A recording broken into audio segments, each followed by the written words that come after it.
Climate change के बदौलत झीलों का खुश्क होना एक बढ़ता हुआ मसला है, लेकिन एरल सी की तकदीर इससे बिल्कुल भी मवाजना नहीं रखती। एरल सी वस्ती एशिया में कजाकिस्तान और उज़्बेकिस्तान के दरमियान वाक़या होता था। 68,000 स्क्वायर किलोमीटर के रकबे के साथ ये कभी दुनिया की चौथी बड़ी झील होती थी।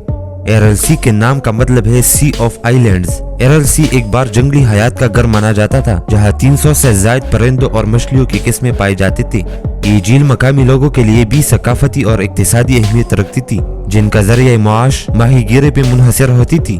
1950 की दहाई में ये झील माहीगीरी की सनत के लिए सबसे अहम था, जहाँ तकरीबन 40,000 अफराद को रोजगार के साथ साथ बड़े खित्ते के लिए मछलियों का अहम जरिया था। ताहम सोवियत यूनियन, जिसने बाद में सेंट्रल एशिया पे कंट्रोल हासिल कर लिया था, उन्होंने इस इलाके को कपास की पैदावार के लिए चुन लिया था।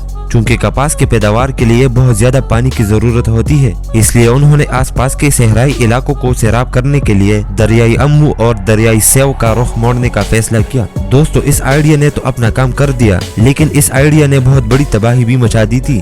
आज उज़्बेकिस्तान दुनिया का 8वां सबसे बड़ा कपास पैदा करने वाला मुल्क है। ये फसल मुल्क की बरामदात का तकरीबन 5वां हिस्सा बनाती है, जिसकी वजह से उसे व्हाइट गोल्ड भी कहा जाता है। लेकिन दोस्तों, ये सब एक बहुत भारी कीमत पे आया था और इस मंसूबे ने एरल सी को खत्म कर डाला है। और कभी ये झील दुनिया की सबसे बड़ी झील मानी जाती थी, आज ये झील बहुत तेजी से सुकड़ने लगी है।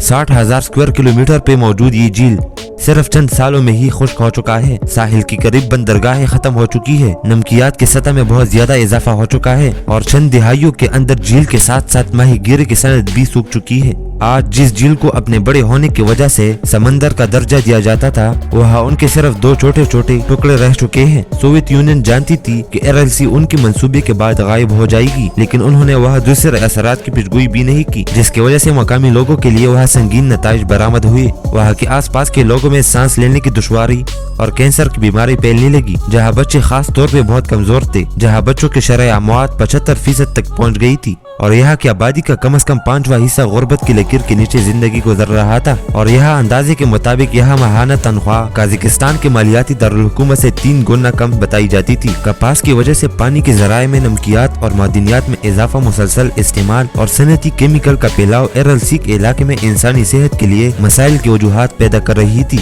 कपास के खेतों में खाद, जड़ी बूटियों के अद्वियात, कीड़ी मार अद्वियात और डिफोलिएंट का भारी इस्तेमाल इन केमिकल्स को नीचे की तरफ जाने का बायस बना है। क्या आप जानते हैं कि इस दरिया के पानी की नमकियात पहले 10 ग्राम फी लीटर होती थी और आज वो 100 ग्राम फी लीटर तक पहुंच गया है, जो कि एरल सी के सबसे दिलचस्प हकाइक में से एक है, जो वर्ल्ड हेल्थ ऑर्गेनाइजेशन की मुकर्ररा हद से 4 गुना ज्यादा नमकीन है। और ये नमकीन पानी पौधे लगाने के लिए दस्तयाब जमीन को खत्म कर देती है, जो एग्रीकल्चर के लिए सबसे खतरनाक और नुकसान का बाहिस बनती है। एरल सी के करीबी इलाकों ने हालिया बरसों में तेजी से मौसमियाती तब्दीलियों का तजुर्बा किया है, जो एरल सी के बारे में सबसे अफसोसनाक हकाइक में से एक है। यहाँ मुसलसल बढ़ती हुई दर्जा हरारत के अलावा नमक और मिट्टी के तूफान आसपास के पहाड़ों के ग्लेशियर्स को डांप रही है, जिसके नतीजे में बर्फ की अमूमी हजम में कमी वाक़या हो रही है। जहाँ ग्लेशियर्स के पिघलने की सतह कपास के पैदावार के उगाने से पहले की रफ्तार से 12 गुना ज्यादा हो चुका है। ग्लेशियर्स इंतहाई तेजी से पिघल रही है, जो इस दुनिया के लिए बिल्कुल भी अच्छी खबर नहीं है। यहाँ ये भी ख्याल किया जाता है कि 1990 की दहाई में सोवियत यूनियन ने एरल सी के मरकज में कीमियाई हथियारों के लिए लेबोरेटरी बनाई थी, जहाँ मुख्तलिफ किस्म के केमिकल्स इस्तेमाल की गई थे। जब सोवियत यूनियन का नामो निशान मिट गया, तो काज़ी हुकूमत ने ज्यादातर मुहलिक बीमारी पैदा करने वाले माइक्रो ऑर्गेनिज्म को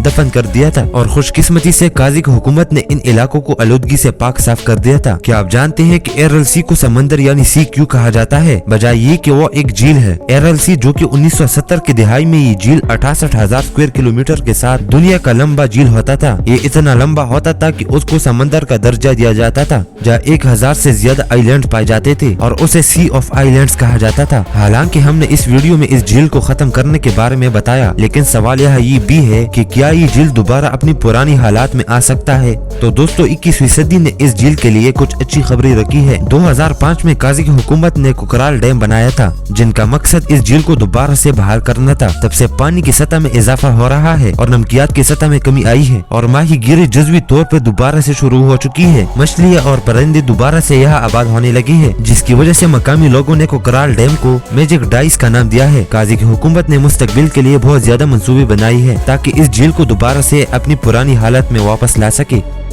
तो दोस्तों आप क्या कहते हो, क्या ये झील दोबारा से अपनी वापस पुरानी हालात में आ सकता है और इस झील में कितना अरसा लग सकता है कि ये झील दोबारा से मछलियों का चारागाह बन सके और माहीगीरी दोबारा से शुरू हो?